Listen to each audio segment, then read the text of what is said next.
Pada kesempatan ini kita akan melakukan brainstorming terkait dengan apa yang telah kita pelajari pada pertemuan yang terakhir. Yang pertama, kita akan membahas mengenai faktor-faktor yang mempengaruhi laju reaksi. Ini ternyata masih perlu kita pelajari lagi dan perlu kita ulas lagi mengapa faktor-faktor ini bisa mempengaruhi laju reaksi. Yang pertama adalah luas permukaan. Semakin besar luas permukaan, maka akan semakin banyak tumbukan yang terjadi, sehingga laju reaksi akan semakin cepat. Kemudian, faktor yang kedua adalah konsentrasi. Semakin besar konsentrasi, maka semakin banyak partikel yang bertumbukan, sehingga laju reaksi juga akan semakin cepat. Yang ketiga adalah tekanan. Semakin tinggi tekanan, maka semakin kecil volume sistem, sehingga semakin banyak tumbukan yang terjadi. Hal ini menyebabkan semakin besar laju reaksi. Yang keempat adalah suhu. Suhu meningkatkan energi kinetik, sehingga semakin banyak tumbukan efektif yang terjadi, maka akan semakin besar juga laju reaksinya. Dan yang terakhir adalah katalis. Nah, katalis ini menyediakan tempat untuk bertumbukan dengan energi aktivasi yang lebih rendah, sehingga tumbukan lebih banyak terjadi. Hal itu menyebabkan laju reaksinya akan bertambah. Nah, terkait dengan katalis, kita akan membahas sedikit ada tambahan penjelasan mengenai katalis.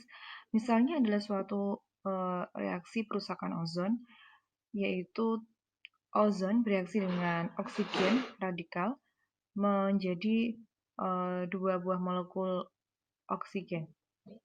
Nah, reaksi ini berlangsung melalui dua tahap. Yang pertama adalah Cl plus O3 menjadi ClO plus O2. Dan tahap kedua adalah ClO plus oksigen menjadi Cl plus O2. Nah, masing-masing tahap ini disebut dengan tahap elementer. Jadi ada dua tahap elementer, tahap 1 dan tahap 2. Jika diperhatikan, pada tahap elementer 1 dan 2 terdapat senyawa yang sama, yaitu ada ClO dan Cl. Nah, ClO kita lihat, ClO ini ada di tahap pertama dan tahap kedua. Di tahap pertama dia sebagai produk dan di tahap kedua dia sebagai reaktan. Nah, suatu senyawa yang ditemukan di produk dan di reaktan, namun tidak ditemukan di akhir reaksi. Nah, di akhir reaksi ini sebagai net reaction-nya tidak ada ClO, sehingga dapat dikatakan bahwa ClO ini adalah senyawa intermediate, dan di akhir reaksi di tahap 2 ini juga tidak ada yang namanya ClO. Sehingga ClO ini disebut dengan senyawa intermediate. Nah, yang kedua adalah senyawa yang sama juga adalah Cl. Cl ini kita temukan di tahap 1 dan 2 juga. Nah, di tahap 1 itu sebagai reaktan dan di tahap 2 sebagai produk. Nah, kita lihat bahwa Cl ini ditemukan di awal dan di akhir, namun seolah-olah tidak ikut bereaksi. Nah, Cl ini disebut dengan katalis.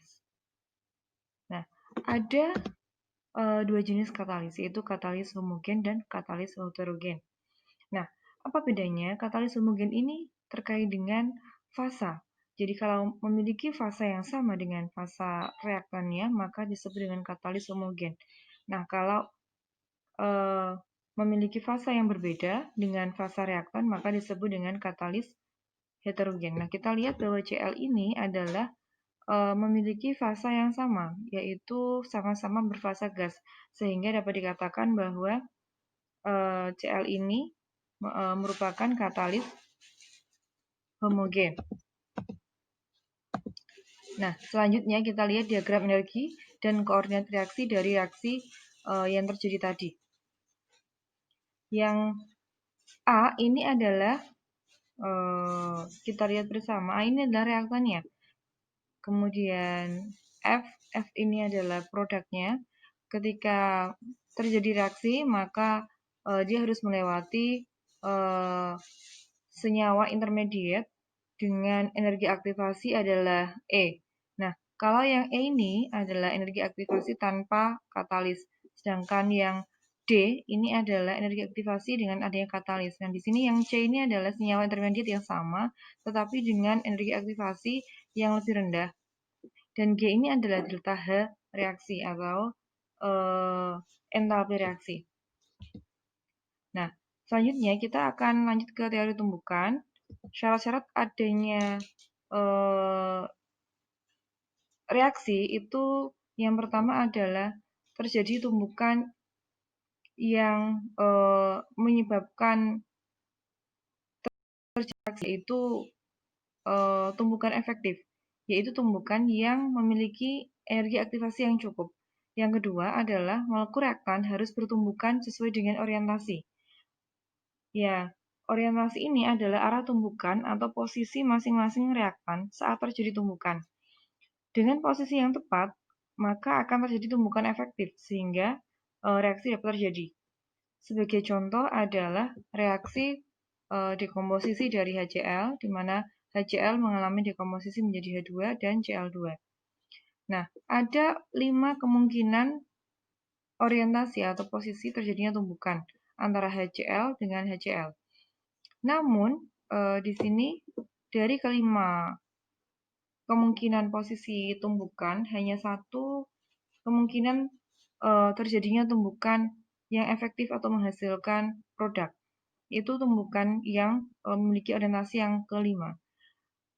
Nah, jika teori tumbukan ini dihubungkan dengan persamaan Arrhenius, maka dikatakan bahwa semakin sedikit kemungkinan arah dari reaktan reaksi atau semakin sedikit orientasi dari reaktan-reaktan tersebut, maka semakin kecil konstanta laju reaksi, sehingga laju reaksi juga semakin lambat. Nah, di sini ada 3 buah reaksi, yaitu reaksi pembentukan HI dari unsurnya, yang kedua adalah pembentukan HI dari molekulnya, dan pembentukan atau penguraian HCl ya, penguraian HCl menjadi gas-gasnya. Nah, di sini kita lihat manakah yang lebih cepat bereaksi. Kita lihat reaksi A adalah reaksi antar atom sehingga orientasinya paling besar dibandingkan dengan B dan C. Nah, B dan C ini sama-sama molekul atau diatomik, sehingga dapat dikatakan bahwa yang kedua ini memiliki kemungkinan yang hampir sama. Namun kita lihat lagi di sini, yang B itu adalah reaksi antar molekul yang simetrik, sedangkan yang C asimetrik, sehingga kemungkinan atau orientasinya lebih besar yang B. Sehingga dapat dikatakan bahwa reaksi yang B lebih cepat dibandingkan dengan yang C, sehingga urutan yang paling cepat yaitu yang A, kemudian B, kemudian C.